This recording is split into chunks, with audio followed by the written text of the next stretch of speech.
നമസ്കാരം. 10 വർഷത്തെ ഭരണം അഥവാ 10 വർഷത്തെ മികച്ച ഭരണം തിരഞ്ഞെടുപ്പ് അടുക്കുമ്പോൾ LDF സർക്കാർ ഏറ്റവും വലിയ രീതിയിൽ ഏറ്റവും ആത്മവിശ്വാസത്തോടെ പറയുന്ന വാക്കാണിത്. കേരളത്തെ വികസനത്തിന്റെ മാതൃകയിലെത്തിച്ചത് LDF സർക്കാരാണ് എന്ന്. ആരോഗ്യ മേഖലയിൽ നമ്പർ 1 ആക്കിയത് LDF സർക്കാരിന്റെ പ്രവർത്തന മികവ് കൊണ്ടാണ് എന്ന് അവകാശപ്പെടുമ്പോൾ ഇപ്പോൾ 5 ജീവനുകൾ കൂടെ പൊലിയുന്നു എന്നുള്ളതാണ് യാഥാർത്ഥ്യം. കഴിഞ്ഞ കുറച്ച് ദിവസങ്ങൾക്ക് മുമ്പ് തിരുവനന്തപുരം മെഡിക്കൽ കോളേജിലുണ്ടായ തീപിടുത്തം, തിരുവനന്തപുരം മെഡിക്കൽ കോളേജ് ICUവിന് സമീപത്തുണ്ടായ തീപിടുത്തത്തിൽ 5 പേർ ഇപ്പോൾ മരണപ്പെട്ടിരിക്കുന്നു എന്നുള്ള വാർത്തകൾ ഇന്ന് പുറത്തേക്ക് വരികയാണ്. സിസ്റ്റം തകരാറിലാണ്, പ്രശ്നങ്ങൾ ശ്രദ്ധയിൽപ്പെട്ടിട്ടുണ്ട് എന്ന വാഗ്ദാനങ്ങൾ നൽകുകയും അല്ലെങ്കിൽ അതെല്ലാം പരിഹരിക്കുമെന്നുള്ള വാഗ്ദാനങ്ങൾ നൽകുകയും ചെയ്യുന്ന ആരോഗ്യമന്ത്രിയോടാണ് ചോദ്യം. ഈ സിസ്റ്റം എന്നാണ് റെഡിയാകുക എന്നുള്ളത് തന്നെയാണ്. എന്തായാലും ഗുരുതരമായിട്ടുള്ള ആരോപണങ്ങളാണ് ഇപ്പോൾ ആരോഗ്യ വകുപ്പിനെതിരെ മരണപ്പെട്ട ആളുകളുടെ ബന്ധുക്കൾ ഉന്നയിക്കുന്നത്.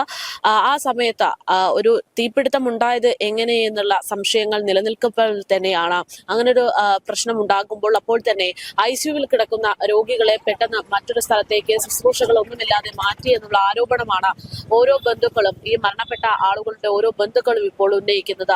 എന്തായാലും തിരുവനന്തപുരത്ത് വലിയ രീതിയിലുള്ള പ്രതിഷേധങ്ങൾക്ക് ഈ തിരഞ്ഞെടുപ്പ് സമയത്ത് തന്നെ വഴിയൊരുക്കുന്നു എന്നുള്ളതാണ് ഇത്തരം വാർത്തകൾ പുറത്തു വരുമ്പോൾ വ്യക്തമാകുന്നത്. ഗുരുതരമായിട്ടുള്ള ഒരു വിഷയം തന്നെയാണ് ഇപ്പോൾ ഉണ്ടായിട്ടുള്ളത്. 5 മനുഷ്യരുടെ ജീവൻ കൂടെ കേരളത്തിന്റെ സിസ്റ്റം തകരാറിലൂടെ നഷ്ടപ്പെട്ടിരിക്കുന്നു എന്നുള്ളതാണ്.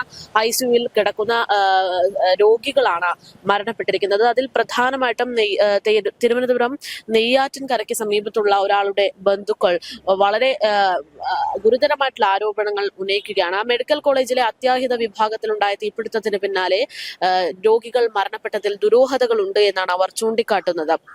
ICUവിൽ നിന്ന് ഈ രോഗികളെ മാറ്റിയതാണ് ഈ മരണകാരണം എന്നാണ് ഈ ബന്ധുക്കൾ ചൂണ്ടിക്കാണിക്കുന്നത്. ആരോപണം നിഷേധിച്ച് ആശുപത്രി അധികൃതർ രംഗത്തുണ്ട് എങ്കിലും ഈ ആരോപണം എന്ന് പറയുന്നത് നിസ്സാരമായിട്ടുള്ള ഒരു സംഭവമല്ല.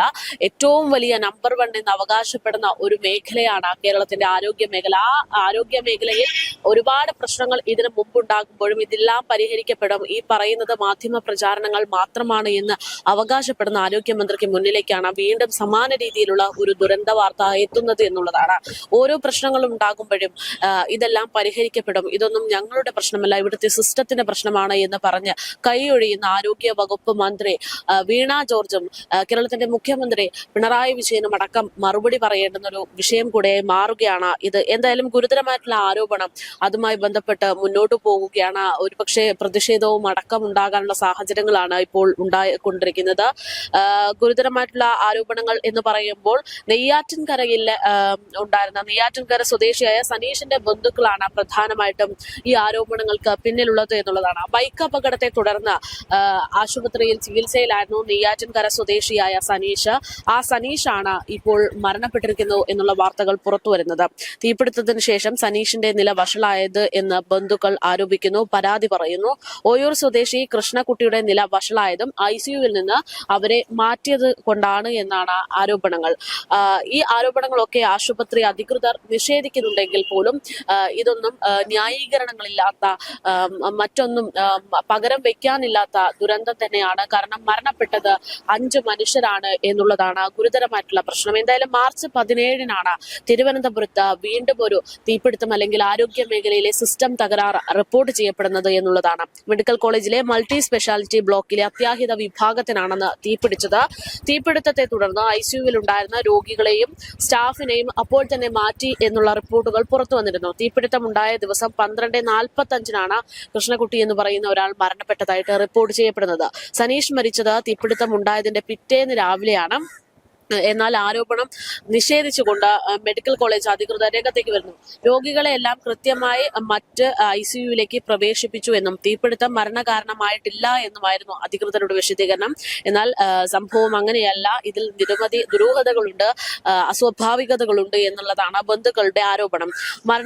മരണങ്ങൾക്ക് തീപിടുത്തവുമായി ബന്ധമില്ല എന്ന് പറഞ്ഞുകൊണ്ട് മെഡിക്കൽ കോളേജ് അധികൃതർ വിശദീകരണം നൽകുമ്പോഴും അങ്ങനെയൊരു പ്രശ്നം അവിടെ നിലനിൽക്കുന്നുണ്ട് എന്ന് തന്നെയാണ് ഈ മരണപ്പെട്ട ആളുകളുടെ ബന്ധുക്കൾ ചൂണ്ടിക്കാണിക്കുന്നത്. എന്തായാലും ഗുരുതരമായിട്ടുള്ള ചില ആരോപണങ്ങൾ ഇത്തരത്തിൽ പുറത്തേക്ക് വരുമ്പോൾ അത് LDFന് ഒരു തിരിച്ചടിയായി മാറാനുള്ള സാധ്യതകളുണ്ട് എന്നുള്ള വിലയിരുത്തലിലേക്കാണ് കാര്യങ്ങൾ എത്തുന്നത്. കാരണം നമുക്ക് എല്ലാവർക്കും അറിയുന്നത് പോലെ ഇപ്പോൾ തിരഞ്ഞെടുപ്പ് നടന്നുകൊണ്ടിരിക്കുകയാണ്. തിരഞ്ഞെടുപ്പ് പ്രചാരണങ്ങൾ കൊഴുക്കുന്ന സാഹചര്യത്തിലാണ് ഏറ്റവും വലിയ ആത്മവിശ്വാസത്തോടെ അവകാശപ്പെട്ടിരുന്ന ഒരു മേഖലയിൽ തന്നെ തിരിച്ചടിയായിക്കൊണ്ട് LDF സർക്കാരിന് ഇത്തരത്തിലൊരു വിഷയം നേരിടേണ്ടി വരുന്നത്. ഇതിനെ ഏത് തരത്തിലാണ് ആരോഗ്യ വിഭാഗവും LDF സർക്കാരും കൈകാര്യം ചെയ്യുന്നത് എന്നുള്ളതാണ് ഈ തിരഞ്ഞെടുപ്പ് വേളയിൽ ജനങ്ങൾ എന്തായാലും വിലയിരുത്തപ്പെടുക എന്നുള്ള ഒരു വിഷയം ഉള്ളത് കൊണ്ട് തന്നെ വലിയ പ്രതിസന്ധികളാണ് തിരഞ്ഞെടുപ്പ് സമയത്ത് തന്നെ LDFന് ഉണ്ടായിക്കൊണ്ടിരിക്കുന്നത്. എന്തായാലും മുഖ്യമന്ത്രിയും ആരോഗ്യമന്ത്രിയും പറയുന്ന ഒരു കാര്യം എന്ന് പറയുന്നത് ശ്രദ്ധയിൽപ്പെട്ടിട്ടുണ്ട്, പരിഹരിക്കാം എന്നുള്ളൊരു വാഗ്ദാനമാണ്. ആ ഒരു പരിഹാരം എത്ര നാൾ ഇനി നീളും എന്നുള്ളത് തന്നെയാണ് ചോദ്യം. ഒരു വശത്ത് ആരോഗ്യമന്ത്രിയുടെ രാജിയെല്ലാം ആവശ്യപ്പെട്ട് വലിയൊരു പ്രതിഷേധ സമരം നടക്കുമ്പോൾ ഇനി എന്തിനാണ് രാജി, എന്തായാലും അവരിനി അധികാരത്തിൽ നിന്ന് പുറത്തു പോകും, മൂന്നാമതൊരു പിണറായി സർക്കാർ ഇത്തരത്തിലാണെങ്കിൽ വരില്ല എന്നുള്ളതാണ് ഒരു വിഭാഗം ജനങ്ങൾ ചൂണ്ടിക്കാണിക്കുന്നത്. അതേസമയം ഇത്തരത്തിൽ എന്തെല്ലാം പ്രശ്നങ്ങൾ ഉണ്ടെങ്കിലും മൂന്നാം പിണറായി സർക്കാർ തന്നെ വരും എന്നുള്ള ആത്മവിശ്വാസത്തിൽ LDF സർക്കാർ മുന്നോട്ട് പോകുന്നുണ്ട്, പ്രചാരണങ്ങൾ നടത്തുന്നുണ്ട് എന്നുള്ളതാണ്. നമുക്കറിയാം തെരഞ്ഞെടുപ്പിന് മുൻപ് തിരഞ്ഞെടുപ്പ് പ്രചാരണം എന്നോണം തിരഞ്ഞെടുപ്പിന് മുന്നോടിയായിട്ട് സർക്കാരിന്റെ നേതൃത്വത്തിൽ നടത്തിയ പ്രചാരണ പദ്ധതിയുടെ ഒരു പ്രധാനപ്പെട്ട വിഷയമായിരുന്നു പോസ്റ്ററുകൾ തയ്യാറാക്കി അത് പ്രചരിപ്പിക്കുക എന്നുള്ളത്. KSRTC സർവീസുകളിലെ പല ബസ്സുകളും ടെൻഡറിന് എടുത്തുകൊണ്ട് LDF സർക്കാരിന്റെ പിണറായി സർക്കാരിന്റെ വികസന നേട്ടങ്ങൾ എണ്ണി പറഞ്ഞുകൊണ്ട് ചൂണ്ടിക്കാണിച്ചുകൊണ്ടിരിക്കുന്ന ഒരുപാട് പോസ്റ്ററുകൾ കാണാൻ ഇടയായിട്ടുണ്ട്. അത്തരത്തിലുള്ള പോസ്റ്ററുകളിലെല്ലാം ഇവർ അവകാശവാദമായി ഉന്നയിച്ചിരുന്നതും ഇതേ കേരളത്തിന്റെ ഇതേ ആരോഗ്യ മേഖലയുടെ മികവിനെ കുറിച്ചായിരുന്നു. എന്നാൽ ആ അവകാശപ്പെട്ട കാര്യങ്ങൾക്ക് നേർ വിപരീതമായിട്ടുള്ള കാര്യങ്ങളാണ് കേരളത്തിൽ ഇപ്പോൾ സംഭവിച്ചുകൊണ്ടിരിക്കുന്നത് എന്നുള്ളതാണ്.